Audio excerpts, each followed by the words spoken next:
একদিকে পিতা, অন্যদিকে সন্তান, দেখার কেউ নেই। আবার কথা লিখো। সন্তানের দেখে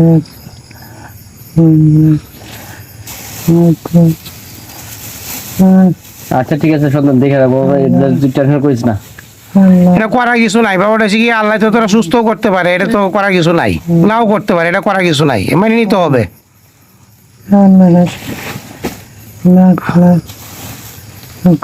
দশের সহযোগিতা পাওয়ার জন্য বারবার আমি ভিডিও দিয়েছি, কিন্তু সেই আশানুরূপ সাড়া না পাওয়ায় আজকে সুচিকিৎসার অভাবে মৃত্যুর সাথে পাঞ্জা লড়ছেন সেই লিটন গাবিসুমল নিবাসী আবুল হাসিম ভাইয়ের ছেলে। সে অর্থের অভাবে সুচিকিৎসা করতে পারছেন না। একদিকে সন্তান মৃত্যুর সাথে পাঞ্জা লড়ছে, অন্যদিকে পিতাও মৃত্যুর সাথে পাঞ্জা লড়ছেন। বলছি, লিটন ফুসফুস ক্যান্সারে মৃত্যুর সাথে পাঞ্জা লড়ছে, আবার তার পিতা আবুল হাসিম ভাই সুচিকিৎসার অভাবে, খাদ্যের অভাবে দীর্ঘদিন যাবত অসুস্থ, আর সেই অসুস্থতার কারণে আজ উনিও মৃত্যুর সাথে পাঞ্জা লড়ছেন।